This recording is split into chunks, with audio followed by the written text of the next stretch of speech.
As you may have heard, we've had our certain run-ins and with our Muslim extremists of late. Myself, Gurumit, Tommy. They threatened to kill Tommy's children. They've turned up at Amit's door with guns.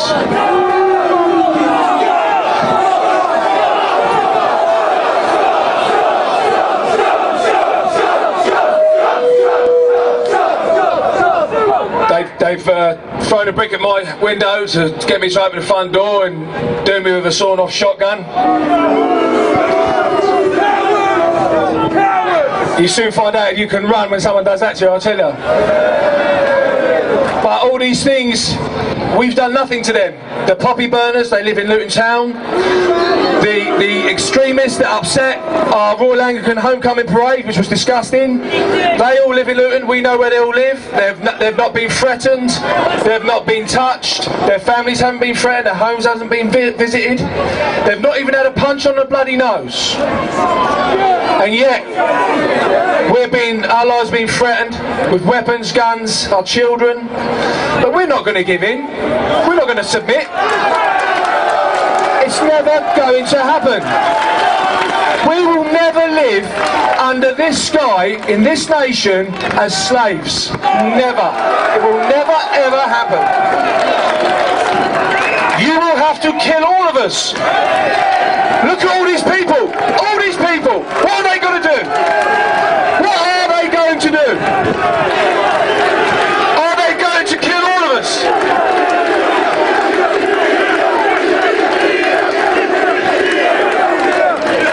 I'm looking out here and I see a whole mass of patriots, people that are all singing the same song, but we're sick of it, and we're not going to take it, and we're not racist, we're not violent, we're just no longer silent.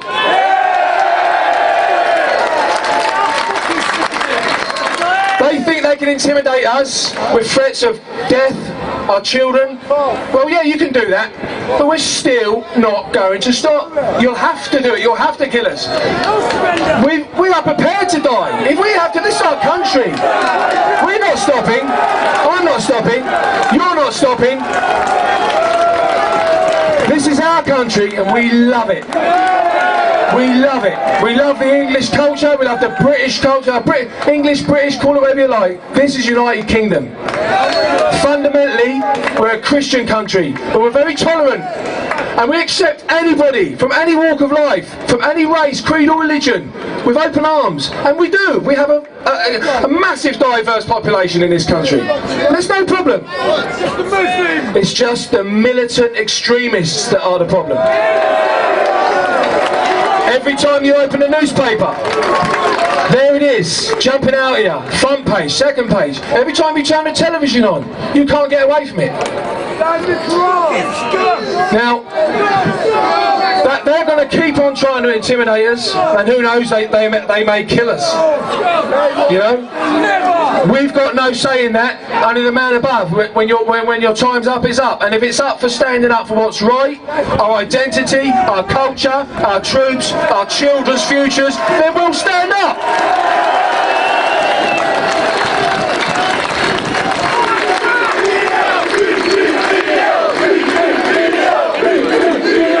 Somebody said to me once, a hero is somebody that steps up when everybody else sits down. And all I see is heroes all through this crowd, because every one of you has stepped up for your country, for your queen, for your children's futures, and that's why we're here. We will never, ever, ever submit to Sharia law, to Islam. It will never happen.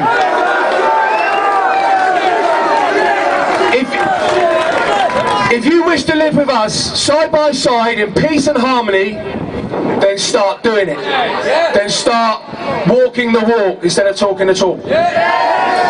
You know, put it into practice. So at the end of the day, all these extremists, you know, where do they think they're going to end up? Do they think they're going to overtake our country? We're never, ever going to let it happen. It's not going to happen. It's wasting their time. They can kill us, they can beat us, they can torture us, they can do whatever they like, but they'll never, ever reign over us. You know, we've got We've got the politicians that have no backbone, no courage whatsoever. All of our politicians have sold us out. Sold us out. 100%. Name me one politician that is standing up and calling it what it is. None of them, not one of them. Only this morning we've had our Prime Minister David Cameron dancing around the houses trying to say it in a certain fashion instead of just grabbing the bull by the horns and dealing with it. This is the problem. They made this monster, not us. They made it by not dealing with it, by failing the people of this nation. We put those people into power. We voted them in. They're not doing their job. And we're not tolerating it anymore. We're not going to tolerate it. And because we're not, we've had to we've had to stand up and deal with the problem. And here we are now. We're getting our voices heard. We will not tolerate these extremist terrorists. We will not tolerate them.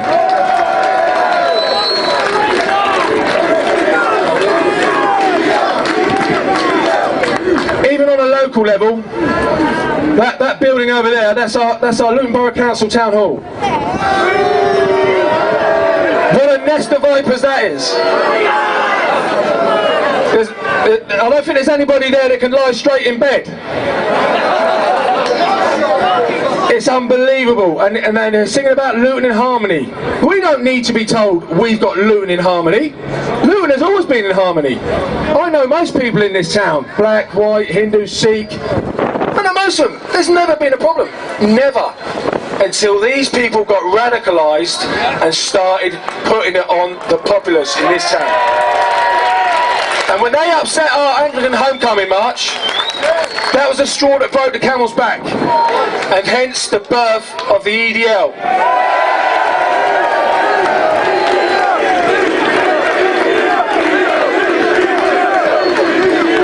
But when they burnt our poppies, that took it to another level. That was absolutely disgusting. You all saw what Tommy Robinson did, fair play to him. He put Daley Thompson to shame deep in that barrier. I was arrested myself, taken to Paddington Station, charged, handcuffed, rough. It was horrible. Full strip search. It was not pleasant. And now I've got to stand trial in June for something I haven't done, for just attending a remembrance service. When did we get so far out of link that in this country, when you attend an Armistice Day remembrance service, that men are allowed to burn and disgrace our troops and the memory of all our fallen soldiers, not just British soldiers, in all the wars prior, American, everywhere, Sikh, Hindu, all manner of forms of soldiers that have gave their lives and been wounded for their country, and they disrespected that. It was probably the most sickening act I've witnessed in all my years on the planet, as far as disrespect goes. It was horrendous. So we're not going to take it, and we're all here today to have our voices heard. And if they do hear it in that town hall and in number 10 Downing Street, we want them to hear it loud and clear. We are not going to submit.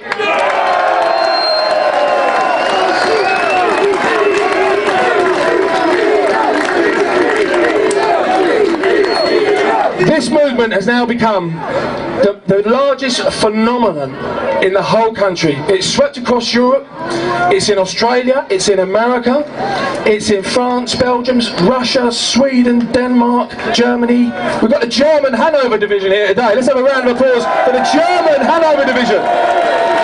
And we've got the Dutch. You know, these people are passionate about what's going on, as we are. They're passionate about their country, and rightly so.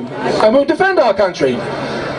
We've not resorted to acts of violence or retaliation. I specifically asked for no acts of retaliation when they tried to shoot me outside my house, because violence will only beget violence. When you start going down that road, it's tit for tat. But how much longer does our government and these extremists expect us to stand there with our hands in our pockets while we're being attacked?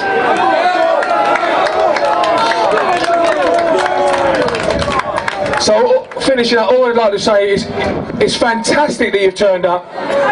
You're all patriots, every one of you, and you are all legends as far as I'm concerned. Legends. There's talkers and doers, and you're all doers. And we hope that today we'll pass off with no trouble whatsoever. We've had a few incidents. A couple of lefties have impersonated certain people and tried to cause trouble. But what we want you to do, and what I'd love you to do, is to finish this day off, peaceful demonstration. Because tomorrow morning, all over the newspapers, all they will be able to say about the English Defence League is that we exercised our legal, peaceful, democratic right to protest. And it is our right, and we don't want any trouble, and our police officers have been fantastic. The police officers that were looking after myself, they were gold dust, they were absolutely mustard. I can't even praise them enough. The police officers that we've been in the liaison with, they've been brilliant, absolutely brilliant, and they were so kind to my wife, who's obviously traumatised. There's my lovely wife over there. Everyone say hello to Mary. So, on that note, folks, we can finish up this day. Obviously there's speakers after me, but from my point of view, if we can finish this day and we have a peaceful demonstration and everybody goes home, we have smashed it. Absolutely smashed it. They'd love to ban us, but they're not going to be able to, because there's not going to be any violence from our side. We're going to show them how it works when you live in a democracy, not a theocracy. This is how democracy works. You exercise your right, and then you move on. So, on that note, God bless you all. God bless you all. God bless England. God save the Queen. And EDL.